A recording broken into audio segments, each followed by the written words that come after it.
welcome everyone to this IAVE webinar on a very, I suppose, particular and topic, volunteering and the role of technology. And we have some great panelists with us this afternoon, or indeed wherever you are in the world. It could be your evening or it could be your morning. For me, it's my afternoon. I'm Wendy Osborne. I'm a senior consultant with IAVE. And I'm delighted to be presenting some information on this topic this afternoon and also being the moderator for the session. I'm delighted to welcome Giselle Mendez, Stuart Garland, Denise Hayward, and Samuel Turay to be with us, and I'll introduce them in a few moments. But in terms of talking about this particular topic, it really relates to IAVE's latest research. Could I have the next slide, please, Jessica? And this research was Leadership for Volunteering, the COVID-19 Experience. And I'm sure you're all aware of the research that was launched in September. And this was looking at leadership for volunteering organizations across the globe. And we had 70 respondents from 67 countries. And it was looking at what happened during COVID-19. How did leadership organizations respond to the pandemic in relation to supporting and developing volunteering? What were the challenges and what solutions did they find? And one of the issues that came out of that research was was about technology and volunteering, and how people had changed their habits and changed their ways, and how technology began to play a much more important role. And there are challenges and opportunities for technology and volunteering. And that's really what we're starting to explore today. But I would say that this is the first webinar on an issue that we will continue to explore as we go forward and discuss over the next year and years about support and developing volunteering globally. We have our panel members. I would also remind you that there will be a question and answer session, and that please, you can write your questions in the chat box at any time, and we will come to those as we have, once all the presentations are finished. So the next slide, please, Jessica. So as I said, the research has thrown up opportunities and challenges. And if we look at some of the opportunities for technology, it was about supporting the mobilization of volunteers. Now, technology over the last number of years has been doing this anyway. In my own work in a national leadership organization, of course, we have been creating websites that encourage the marketing of opportunities and encourage people to sign up to take part in them. This is now part and parcel of what goes on across the globe in terms of supporting the mobilization of volunteers. But there were different things that COVID brought up. First of all, it became much more prevalent for people to find out about volunteering by going onto a website or by using technology, because face-to-face was not a possibility as people went into lockdown. So it became very much organizations, volunteer involving organizations. It was the only methodology they could use to support the mobilization of volunteers. And also we're mobilizing volunteers differently. A lot of community-based volunteering was using mobile phones and digital technology and WhatsApp and all the things that we're used to in order to be in contact with people, to mobilize them, to get them involved in responding at community level. So we have the marketing and matching of volunteer opportunities, which people say we will not go back to square one again, that we will consistently be looking at technology as a way of marketing and matching volunteer opportunities, reaching out to people wherever they are and helping them to find opportunities that suit them. And this has led to the creation of new virtual volunteer roles where people couldn't do the face-to-face, they still wanted to volunteer. And one of the examples would be where people were perhaps befriending another person. They had to move into the virtual world in order to keep doing that because they couldn't visit people in their homes. They couldn't talk to people face-to-face. They couldn't do any of that. So the creation of new virtual volunteer roles became important. And again, that's something that I think we will not change, that there will be a constant look at new virtual volunteer roles as we go forward. How can people engage where they are? Can they do it from their home? Is there a more virtual opportunities to engage in helping members of their community? Is there something they can do that they don't have to do it face to face, but can do it virtually? So we're doing things differently, and COVID-19 and the pandemic has driven that. Keeping in contact with volunteers, much more Zoom. I mean, Zoom and all those other digital platforms came to the fore during COVID-19. We're using them for webinars. Organizations across the world use them for webinars, but they also use them to keep in contact with their volunteers. They also use them to support their volunteers and to provide training and support. And often this became it was the only way of reaching out to and communicating with volunteers was through technology and digital platforms. So it has become something that is really important during COVID and important as we go forward. So the next slide, please. But this also brought challenges.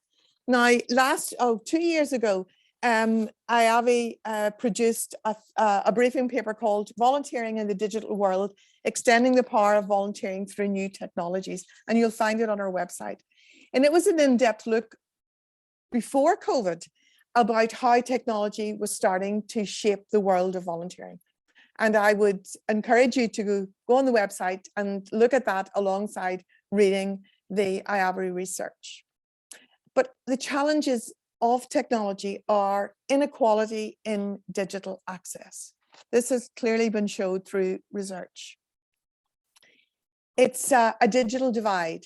And it's not a digital divide that is often seen as a north-south divide for, say, countries in the developing world. It's a digital divide in many countries, including in my own country of the UK, including places like Canada, where you might not think there's a digital divide. There is. It's an inequality of digital access across many countries in the world, but in some countries it's much more stark. And then there are issues of exclusion. There's an inequality in the availability of the digital infrastructure and in its affordability. So not everyone can access the kind of digital technology that is required in order to be able to engage appropriately. It's because they don't have access or they can't afford to have access. So there are a number of issues. There's also the issue of digital competence. And this is someone speaking who would consider themselves not very digitally competent, but I do understand that if you're perhaps older, if you are not used to using technology, that therefore it becomes exclusive to you if everything to do with volunteering is being driven towards a technological aspect, then you are excluded from that engagement. So there are issues of inequality and there are issues of exclusion. Moving from face-to-face volunteering to virtual did cause issues because it's not the same. When you're dealing with perhaps a client group or a group of individuals, vulnerable individuals, starting to deal with them virtually is not the same, for example, as dealing with them face-to-face. And it does require volunteers who are having to do that to have the proper training and support to enable them to have the confidence to engage virtually when they were very much used to having a face-to-face involvement. So I think moving from face-to-face volunteering to virtual does cause some challenges. Engaging volunteers in new ways of working. This again about encouraging people to think outside the box and to become engaged in a virtual world where perhaps it isn't what they've been used to. And some people take to that. There are organizations and research who said this will be very much about their volunteering going forward. It will be about involving volunteers more virtually, either through creating new volunteer roles or engaging with them much more virtually rather than face-to-face. So we are looking at new ways, but that also leads us to think about fear of and resistance to change. So one of the issues that has arose, will virtual volunteering replace face-to-face? I don't think it will. I think it will be, but it won't be one or the either. It will be a mixed approach to the development of volunteering going forward, where you do have an increased role for technology, but you also, of course, continue to have that face-to-face, which is so important, as volunteering is very much about the connection with individuals. And that face-to-face for many volunteer roles is actually really important to give the kind of support that is required. And also digital technology doesn't exist everywhere enough in order to be able to provide us that we all go virtual. It just isn't possible. If we talk about inequality in digital access, then it's not possible for many communities and countries to actually go totally virtual, as it were. But there is that fear of and resistance to change, which does create a challenge when we're talking about how can we use technology, how can we maximize the opportunities of technology and actually deal positively with the challenges. So the next slide, please. So the question is it evolution or revolution? I think we have been evolving towards a much more digital world in support and developing volunteering for quite a while. I think what COVID-19 has done is created a bit of revolution, where we're doing much more about virtual and technology than we did pre-COVID. So it has actually increased the speed of this digital revolution. And volunteering and the virtual world is going to be part of all our futures. And it's interesting because of those survey respondents to the IAVE research, 95% of them stated that COVID changed the way in which they use technology and social media, and this trend will continue. So clearly the volunteering field is saying that COVID changed the way in which we work with technology, enhanced the way in which we work with technology to support and develop volunteering, and this will not change. This is a trend that is going to continue. Next slide. So organizations recognize that technology can transform volunteering, that it can be a very positive tool. So what we're asking today's panel members is to share the impact of the pandemic on their use of technology.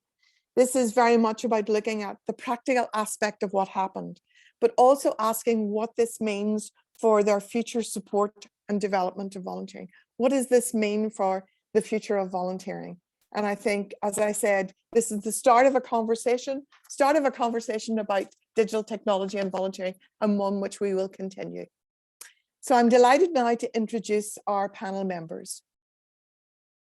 We have Giselle Mendez, who is the volunteer innovator and founder and managing director of the Volunteer Centre of Trinidad and Tobago. And they have done quite a lot of work in terms of virtual and volunteering, and we'll be delighted to hear from them. We have Samuel Turay, who is from Sierra Leone, and with VIONet, the volunteer involving a network in Sierra Leone, and he's very involved with United Nations volunteers and with volunteer involving organizations in Sierra Leone. And Samuel again will have a perspective on volunteering and the virtual world.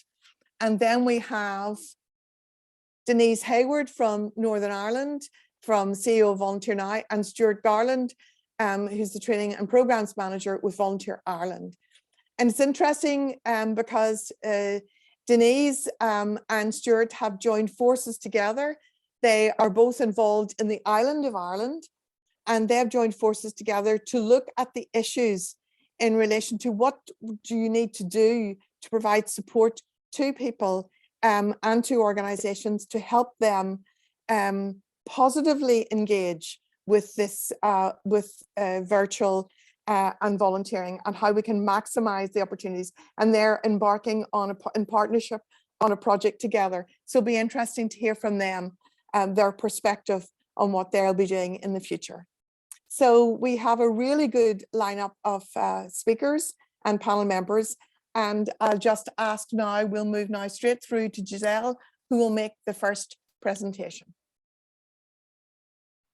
Thank you very much, Wendy, and of course the IAVE team for the opportunity to share about the work of the Volunteer Center of Trinidad and Tobago during this pandemic and our use of technology and digital solutions. Next slide. So just to give some context in terms of the Volunteer Center of Trinidad and Tobago, we are a registered NGO based in the Caribbean since 2012, and our purpose is very simple.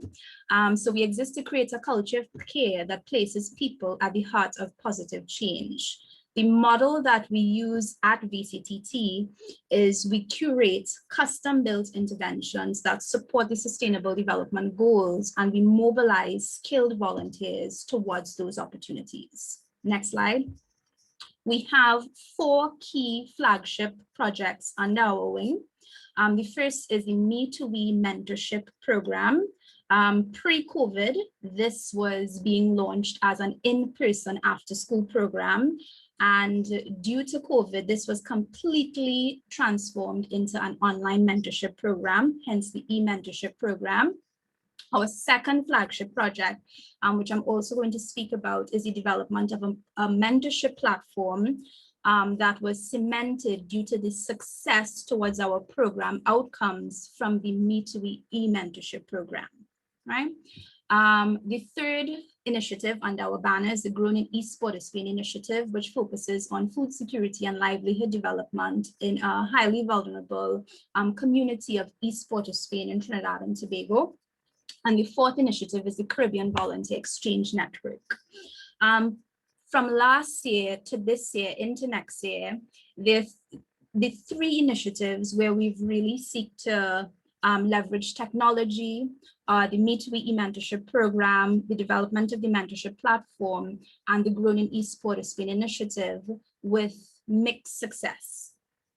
The Me2We eMentorship program, based on the evaluation that we just carried out, truly made positive progress towards its goals due to our use of technology.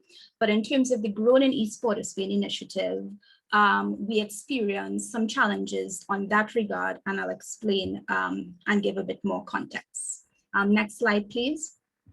So in terms of the Me2We eMentorship program, this is a program that is based on a many-to-one mentorship model, and throughout the life cycle of this program, due to the pandemic, we've been leveraging technology. Technology is being leveraged to connect 30 vulnerable youth from across 4 secondary schools in Trinidad and Tobago to positive role models from across Trinidad and Tobago. One of the key things we had to do, of course, was to outfit all young persons due to their socioeconomic vulnerability with devices as well as internet, right, which required additional funding that we initially didn't cater for pre-pandemic. The second area that we've leveraged some digital solutions with regard to project oversight and management. So there's a steering committee of specialist volunteers who oversee and manage the day-to-day running of the Me2We eMentorship program. All of the meetings are coordinated online using either Zoom, Google Meet, and currently, due to the evolving needs of our project management cycle, we recently took a decision to move towards Microsoft Teams. So we're currently moving in that direction to more efficiently be able to manage communications between steering committee members and, of course, the evolving scope of the Me2We eMentorship program. In terms of volunteer recruitment and management, our entire process for recruitment and management took place online. So we did various sponsored ads. We had a clear profile of what we were looking for as it pertains to the mentors required for our 30 young persons, and all of the recruitment and training processes took place online. In terms of safeguarding and child protection, due to the program going online, right? We had to evolve and expand what safeguarding and child protection looked like at our organization. So pre-pandemic, for example, we didn't have a safeguarding and child protection policy. It had to be implemented. And in terms of training and upskilling our volunteers to ensure successful implementation of our policy, that delivery took place online as well with optimum success. In terms of mental health, now, I'm sure we would all agree that in terms of the mental health challenges that have been caused by the pandemic for beneficiaries as well as us as delivery partners, this has been an area of serious concern. What we've recognized due to our eMentorship program, we've truly been successful at being able to fill an absolute need in terms of addressing and being able to be present for a lot of the challenges young persons have been facing within their homes, because of course, there are measures of vulnerability. And due to their connection with volunteers, which takes place online, we've truly seen positive progress, and not just positive progress, but we've also been able to successfully intervene in some serious issues that arose with some of our young persons, including suicidal ideation and so forth. Right? In terms of the scaling and sustainability of the program, over the past 2 months, we recruited an independent evaluator who evaluated the program based on our outcomes. And due to that success, we will be expanding the program as we go forward into 2022.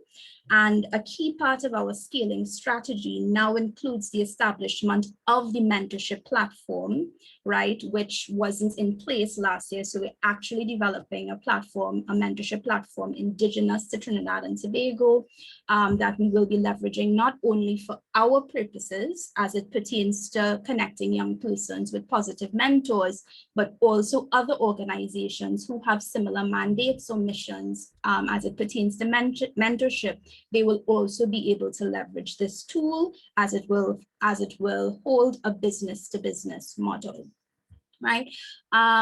The other initiative, which I mentioned earlier, which of course is the Grown in East Spain initiative, we used WhatsApp to connect our agricultural farmers in East Spain with mentors. However, we did experience some measure of success with that due to the limited digital access that members of that community currently hold. Right?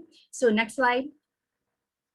So just in terms of moving forward, so where we're at today, as well as what are the prospects for tomorrow, there's some key elements that we're really looking to leverage technology and digital tools to really deepen and help us become more efficient in terms of our role as volunteer coordinators and managers at VCTT.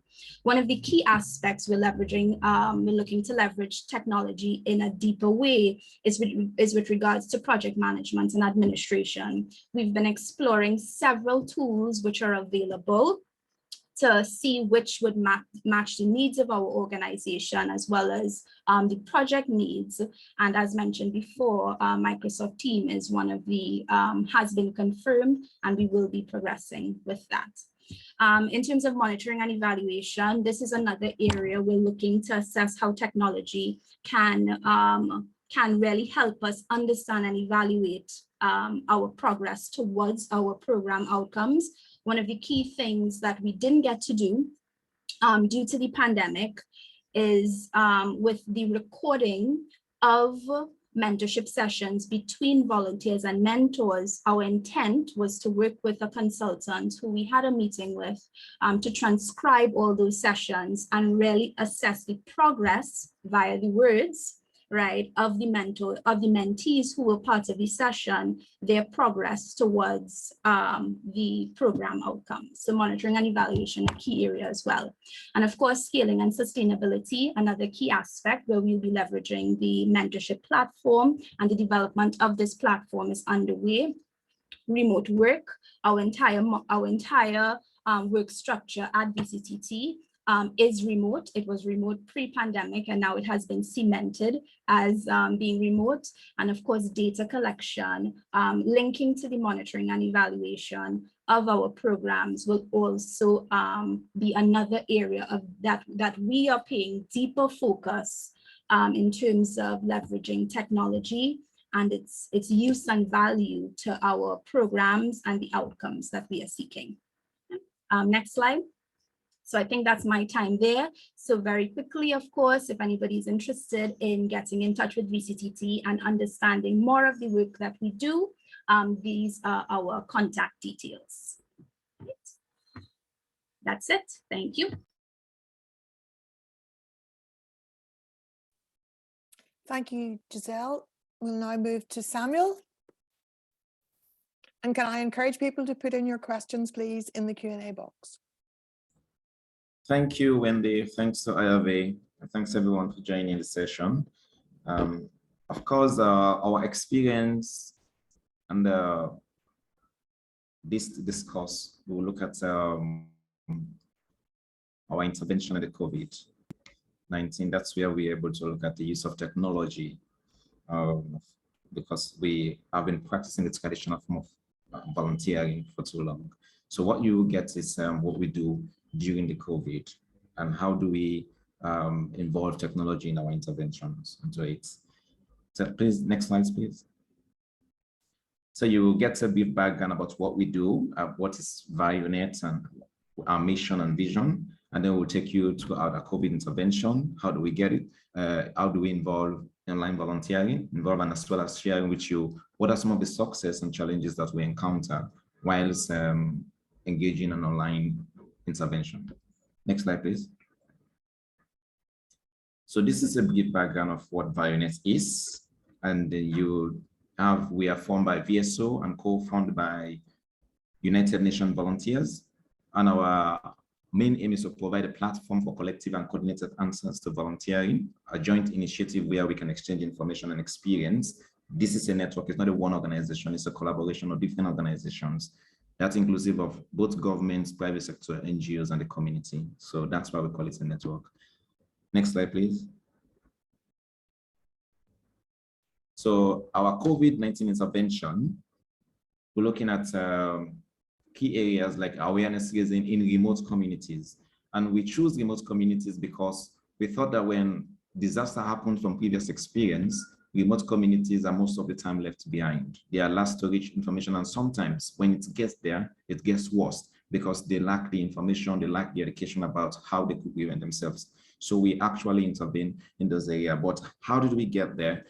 During the lockdown, during all those restrictions was quite key because we have a very huge volunteer database, but we couldn't use those databases as much because one, the restriction to move, two, the platform to engage and to conduct the training, because we all know COVID is new, not part of what we have been doing. So we needed to conduct a training for these volunteers so that they understand what they need to do. So conducting that training online was a key challenge because the number of volunteers we had wanted to engage, we couldn't engage them because they lack some of the facilities that they required to be able to participate. So that was a big challenge. So we were able to get few volunteers who are handy with the use of technology to be able to conduct the training for them so that they can be able to deliver.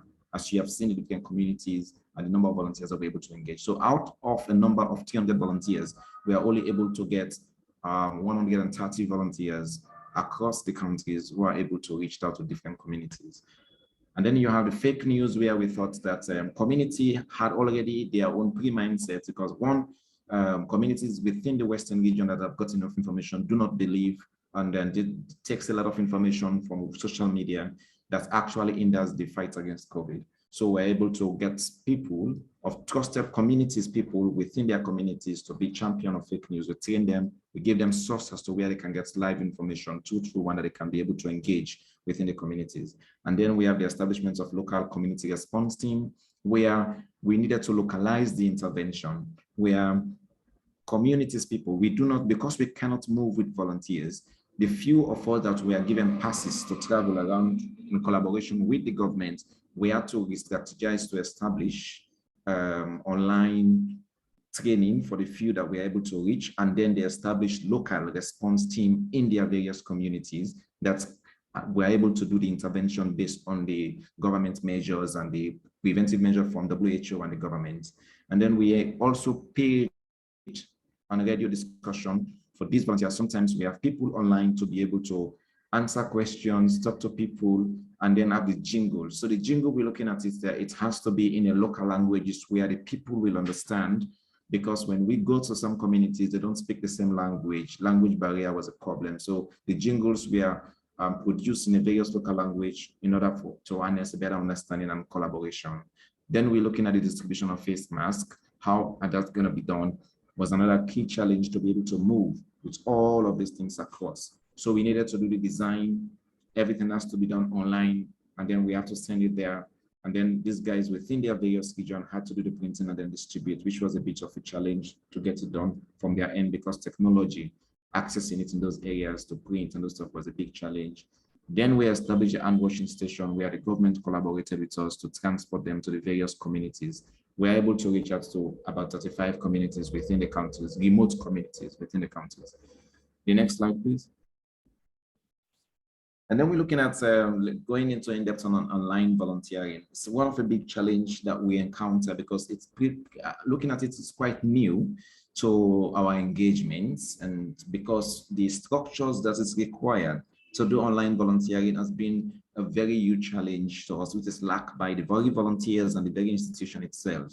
So one, we lack the structure to be able to engage with the volunteers, which makes it quite difficult in the initial process for our intervention. The community volunteers lack the needful infrastructure to engage virtually. So it was tough for us to do that. So we have to have volunteers who is based in that community be engaged online, virtually, and then like TOT, and then pass it on to the community.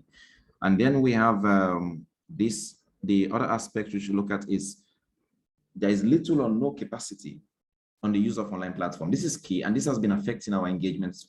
For those that have the platform, it has been affecting us greatly, because we have not been able to engage them. Even when they have it, they don't understand how to use those facilities. Like, for example, engaging, we had to plan a couple of trainings on Zoom on the interventions, the nutrients, engage them on the aspect of duty of care, the safeguarding. It was difficult for us to engage because the capacity was tough.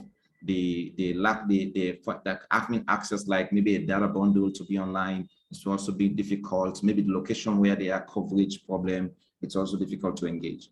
And then we're looking at mobilization. We needed to look at how do we mobilize skillful volunteers online in the various locations to be able to support the ground with the community volunteers that we have got. It was tough. We're able to get limited number of people who are fitting with those skills to intervene. And then looking at the aspect of fundraising, which was a bit slow, but we're able to get some intervention, some funding to be able to get some resources required in the field to support the volunteers. So generally, we have not been able to succeed much on this because it's pretty much new to our work and to the many of the volunteers who really wanted to engage, but do not understand how to utilize the platform. So that's kind of inequalities that exist between an organization and the volunteers as a big problem. The next slide, please. So much of the success that we're able to get is that during this hard time, where in technology for us was also a big challenge to access, we're able to get a few volunteers, 135 volunteers, and those communities were able to reach out to 35 remote communities within the counties. And then within that 35 communities, we're able to reach about 30,000 people within the community with awareness raising information in those community, and put their local authorities in charge to be able to institute local bylaws that actually force them to comply to the COVID-19 measures. And then we're looking at a greater reduction of myth during the intervention of the fake news that we actually engage on. How do we bring trusted people in the community through our online engagement with them, so that because the people actually lack trust on the system that we talk about COVID-19, like for the government and certain officials, they lack the trust. So using those same people to educate, to talk to their people, it makes no difference. Sometimes it proves fruitless. So we needed to get someone that the community listen to, that they see as role model, that they believe, so that they can be able to listen to whenever they talk about COVID-19 in terms of fake news, combating myth about traditional practices that can cure COVID within those communities. We're able to engage few people online to reach out to the communities in terms of combating fake news. And we actually give out a source of accessing relevant information, combating fake news. But accessing those information was also a bigger concern, because even though they have the data, they still cannot properly, maybe the facility they have cannot be able to get those information. Sometimes the network problem where there is a bit much of a challenge as well, but we're able to cover a lot of other people within the communities in terms of changing mindsets about myth and fake news. And looking at hygiene and sanitation stations we are established in all the region with regards to our online education that we provided as to how those things should be work and all of those things, we're able to get it. And then we're looking at a meaningful collaboration with the media houses, where engagement sometimes has to be on the phone. You have to be online on the phone with the communities, where the community will have to ask questions to the radio station, and we get it, like being live phone discussion to get the message out there to the people, which was also a bigger challenge at some point, because where those radio stations are, our focus were never like center town. Our focus are to reach location, so people can be able to get the right information. So getting coverage to do the phone conversation was a big challenge.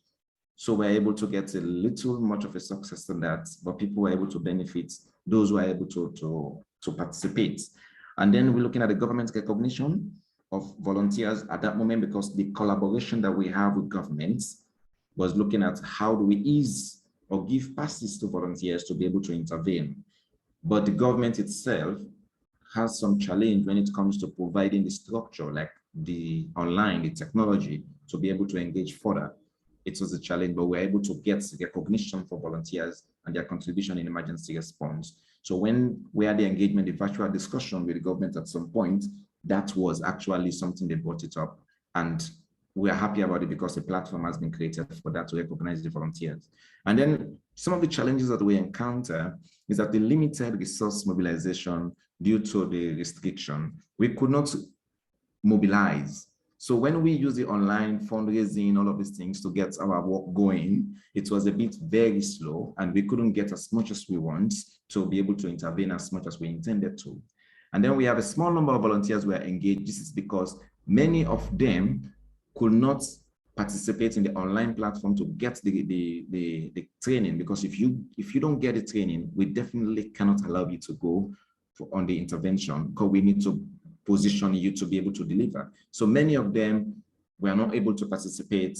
The few that have the platform found it very difficult to use the platform to participate. So it was difficult for us to get a number of volunteers we really wanted to engage. And then looking at the lack of technologies to engage, that is those that never have it, who want to volunteer, don't have it. For those of us that have it, we also encounter difficulties engaging others because the capacity is lack. We're looking at the lack of capacity again to engage virtually. What does it take to engage virtually in terms of our engagement throughout? This is also missing. Like I said, it's pretty much a new approach. So definitely we have found it very difficult. And then we're looking at little or no knowledge on online volunteering. So definitely this is something which during that time, it's some of the lessons learned is like, how do we at the moment invest or put some attention in online volunteering, which we found out to be less costly in the first place, and looking at the results it will produce to our work that we are doing. So those are the kind of thinking that we left with. Part of our challenge is to know how do we scale our intervention or change our approach, or maybe incorporate online volunteering into our work after we'll be able to engage our volunteers, build their capacity a lot to be able to use those online platforms. Next slide, please. So yeah, this is all what I have. Thank you so much. Thank you, Samuel. And now we have Denise and Stuart. And again, I would encourage you to put questions into the question and answer box. So thank you. Thanks, Wendy, and thanks for IAVE giving us the opportunity to showcase our small project on the island of Ireland this afternoon. So I'd like to introduce my colleague Stuart Garland, who's the Training and Programmes Manager from Volunteer Ireland, and myself, Denise Hayward, Chief Executive of Volunteer Now in Belfast. And so I'm going to talk you through a little bit about, I suppose, the context for us in on the island of Ireland in our two different jurisdictions, and how we've maybe experienced volunteering online and mobilisation during the pandemic and previously. And then we're going to talk about some of the issues that we kind of come across, and then our little project, which we hope will begin to move on our two organisations. So I think it's fair to say, before I introduce Stuart, that both of our organisations are infrastructure support organisations for volunteering. We both provide training and resources to organisations that involve volunteers directly in their work. And I suppose our observations over the last 18 months, 2 years, of how well that's gone for some organisations and how some other organisations have really struggled with online mobilisation has kind of brought us to developing this project. So without further ado, I'll introduce Stuart to say a little bit about the context in the Republic of Ireland. Then I'll talk a little bit more about the context in Northern Ireland, and then we'll wrap up by telling you a bit about our project. So Stuart, do you want to go next?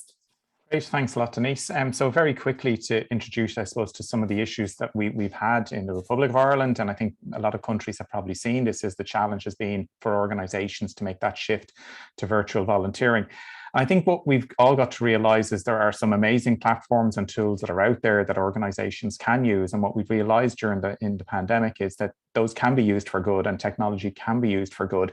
But it isn't a replacement for good volunteer management practice. So it can certainly make improvements in the volunteer management process in terms of either speeding up applications, improving communication, all of those elements to it. But I think it's really important that we realise the importance of communication in volunteer management really is the key goal that we should be aiming to.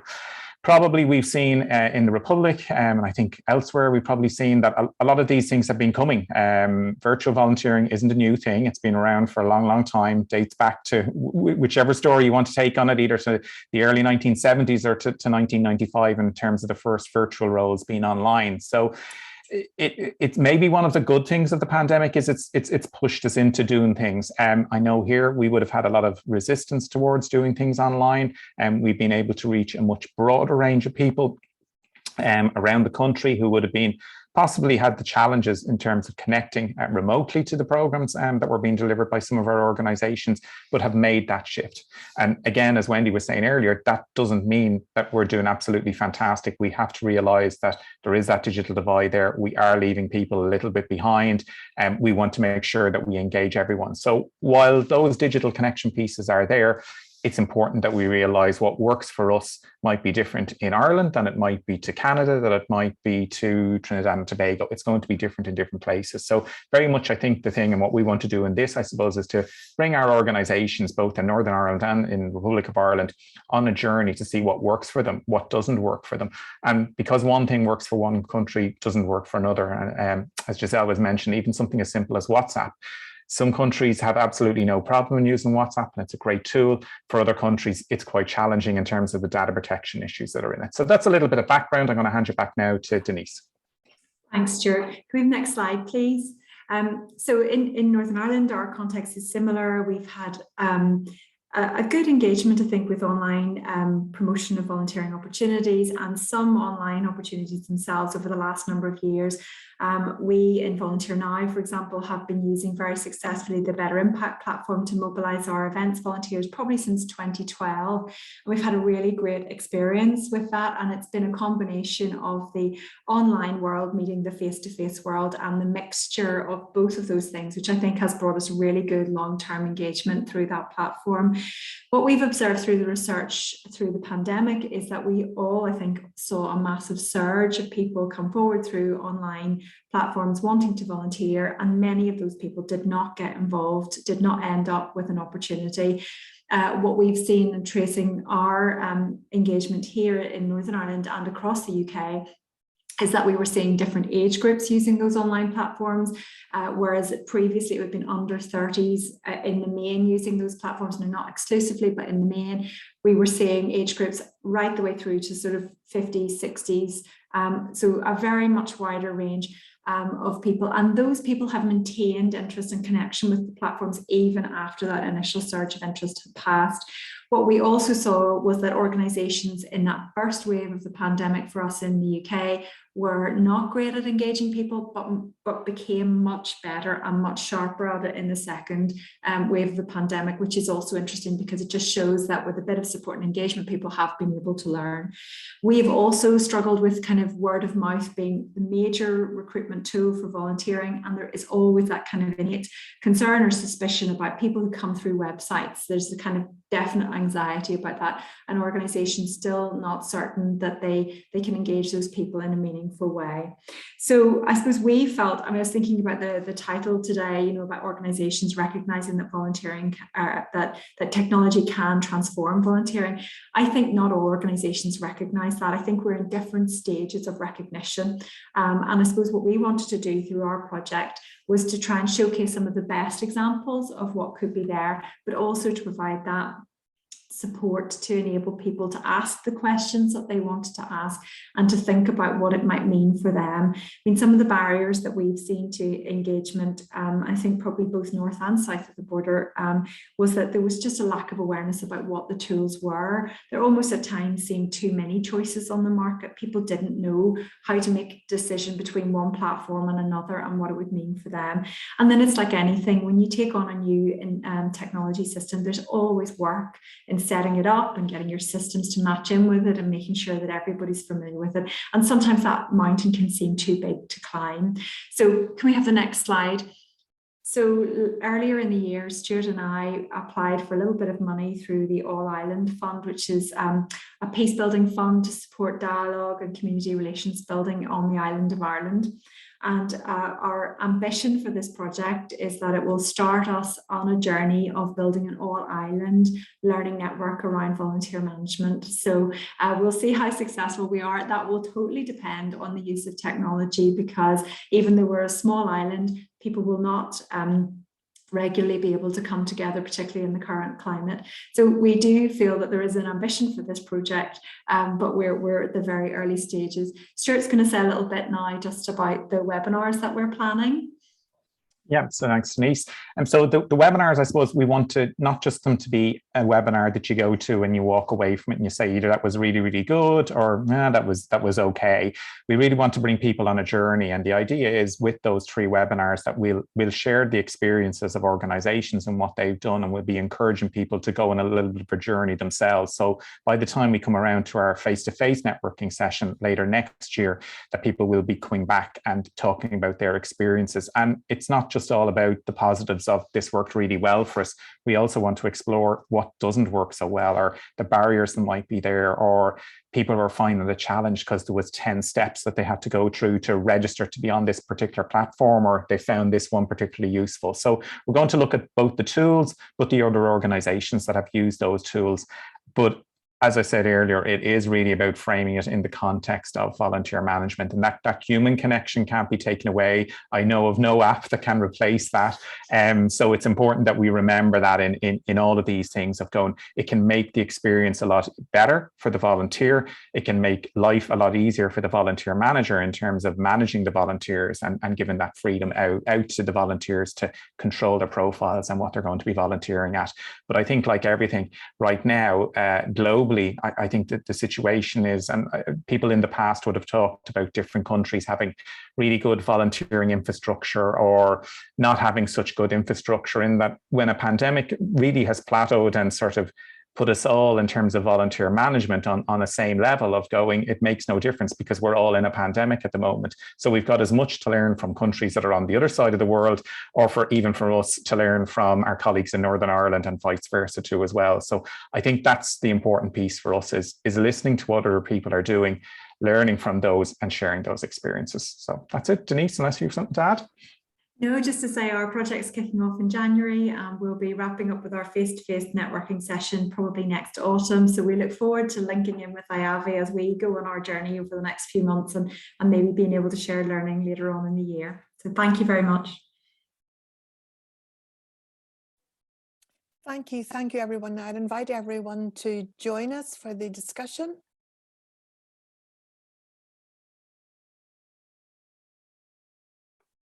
Great, there we are all. Thank you. First of all, I mean, I think the presentations were really excellent. I mean, I set out the challenges and opportunities, and what you did, Denise, Stuart, Giselle and Samuel, was bring those to life through your own experience. So I think it's really helpful to IAVE that the things that the research is telling us is actually the things that are true and evidenced as you work to support and develop volunteering. So we've had a few questions in the Q&A, and a couple of them have been about something which I think is really of interest here, because when you move to the online volunteering, and that does create a change for the volunteer. So the questions are around, well, how do you attract and motivate people who are current volunteers who don't volunteer online? How do you attract and motivate them to think of that as an opportunity? And that associated with that is, for those volunteers who are online, how do you support them? How do you recognize them and support them? Because clearly they're doing something which is quite, I'm not saying that they would be isolated, but they're not generally meeting face to face with people. So how do you create that right kind of environment? So I'll first of all go to Giselle, and then I'll ask Stuart to come in. Yeah, thank you so much, Wendy, and for the question. I think if I reflect on our experience with evolving to online volunteering as such a core part of what we do, and that wasn't so pre-pandemic, what we actually did was we ran a parallel campaign to our programs, educating persons about what is online volunteering. And I remember very early on last year, in the heart of the pandemic, IAVE hosted a webinar, and it was speaking about the importance of the definition of online volunteering needing to evolve due to the pandemic, because of course, new means of communication and so forth were emerging that I think didn't traditionally sit with the definition of online volunteering. When you're talking about things like WhatsApp, making a phone call to someone and so forth, that has become part of what we consider online volunteering. So we ran a parallel campaign online. We hosted different sessions just speaking about what is online volunteering and why it was so important, specifically in this season of the pandemic, because so many persons who needed support were now very removed from support. And we were really underscoring and emphasizing that now more than ever, we need persons to extend themselves so that these persons could be reached with resources, help, and so forth. In addition to what you asked concerning creating value and so forth, I do think with online volunteering opportunities, these opportunities truly need to be very carefully curated so that the volunteer experience is worthwhile and we really follow that whole cycle approach. So we understand the importance of rewarding and recognizing our volunteers every year without failure, and especially within the pandemic. We made a decisive effort to continue to do so, to send out those certificates, to host an online award ceremony, which would have traditionally been in person. Now, of course, these things require resources, but I think focusing on defining what is the volunteer experience and really curating that carefully is very important, especially when it comes to online opportunities. So that's my contribution. Thank you. Stuart? Yeah, I'll tell a very quick, short little story of a group of volunteers that we had involved last year. We brought them onto a Zoom, and they all had a really great experience. They wanted to connect with each other. We felt technology-wise we needed to do more. So we added in a quiz and we made it quite technical. And all of a sudden people didn't turn up, and we were like, oh, where did everyone go? And it was that we had made it too technical. They were afraid it was a quiz, which was like some sort of mastermind challenge, which would, you know, they'd need to know all the answers. It was a fun quiz, but we never told them those things. So it's important to listen to the volunteers in terms of what they want, and what they wanted was that social contact, particularly when they were all isolating earlier on in the year last year. So I think it's important to listen to the volunteers, what they want. And again, shameless plug, this Sunday is International Volunteer Day. So a great opportunity for organizations, even just to send something simple like a cert or a thank you, and talking to volunteers about their value. If you haven't been talking to your volunteers for a while and they can't volunteer with you, let them know that you're still keen and you want them to be involved. But yeah, agree with everything Giselle has just said as well. That's great, thank you. And we've had another question just about volunteer safety online, which is again something that I think goes to the good practice issue that you know, everybody's talking about here, that's supporting the volunteers through that. So Denise, I'll ask you to say something about that, but I also want to bring both Samuel and you in, because I know that you have been in contact online from Sierra Leone to Northern Ireland. And one of the questions, so if Denise, you can talk about safety, and then I'd like to ask you, Samuel, and you both to touch on this. And it's about, we're now global, and online makes us even more global. So what is the potential to connect people, you know, as volunteers in one country to an opportunity in another country? Now, I know this does happen, and perhaps Samuel and Sierra Leone might have examples of that, but is there an ever greater opportunity to do that? So first, Denise, can you touch on the safety question?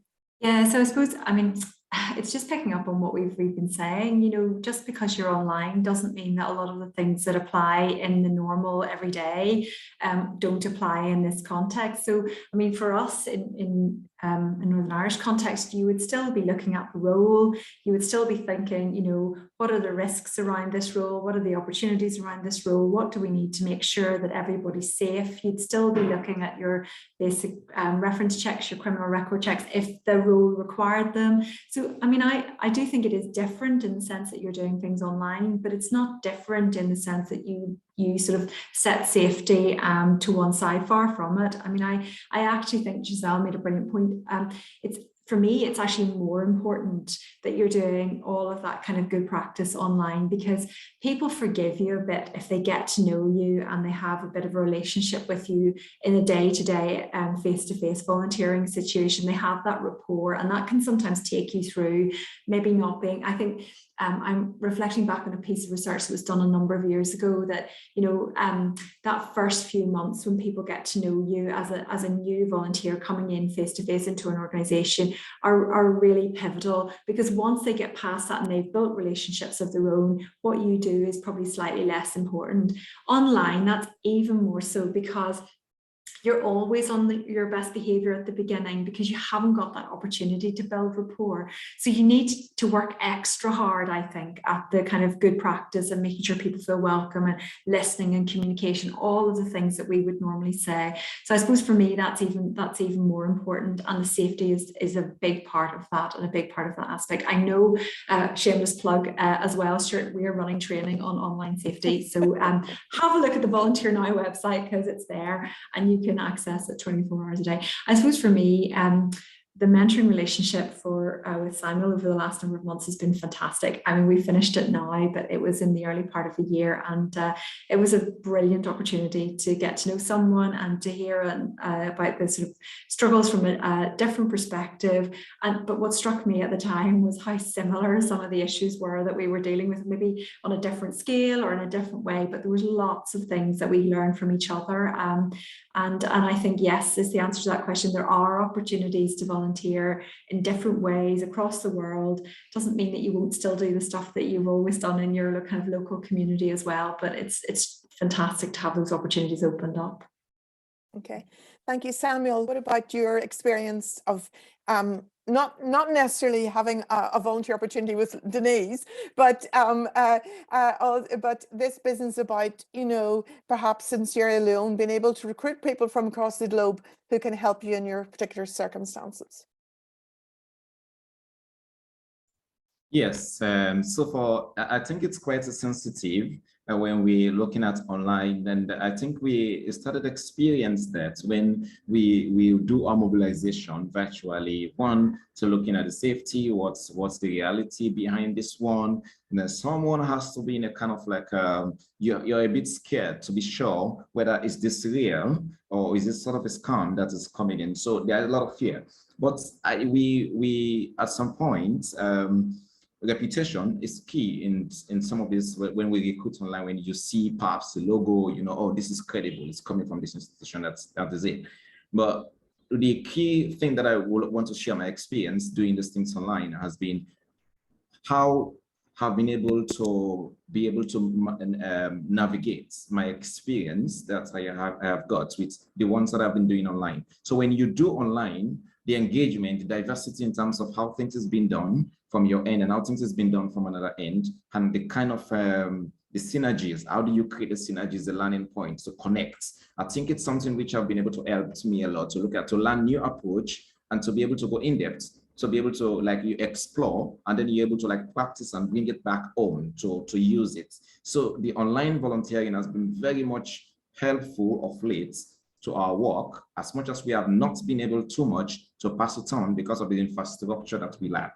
But we have been able to get it in terms of skills development. How have we got programs development from other experienced volunteers or expertise? How have we been looking at a proper database management that was not developed by us, but another international volunteer who has been online to support all of those formats, sharing those formats, and of course, looking at our experience. My personal experience with Denise has been awesome, looking at the document that she has been sharing. How do we ask questions online? So it's like, in most cases, I don't feel like I'm online. I feel like I'm with this person here because I feel it's such the experience and everything that we have been able to do. So basically, as much as there are threats, but there are huge opportunities that outweigh the threats. So we needed to look at maybe someone needs to be able to look at what are these opportunities and how is it relevant to me? How am I going to use opportunity to transform my own little organization or so?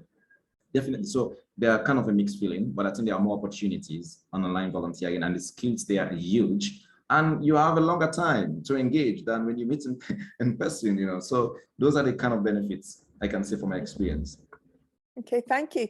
And I'm so sorry because someone just put up in the chat that we've given great food for thought, and we've run out of time. But what I will say that this is a live issue. It's clearly a live issue, and that IAVE will be coming back to it. And thank you all for a really informative panel and for your input. I would say that the digital revolution for volunteering is going forward, and I appreciate your input and your continued work in this area. So thank you all very much. Thank you, and thank you to our participants and for all those people who asked questions. We didn't get to them all, but another day. Thank you very much. Thank you. Bye, everyone. Bye, everybody. Thank you. Bye.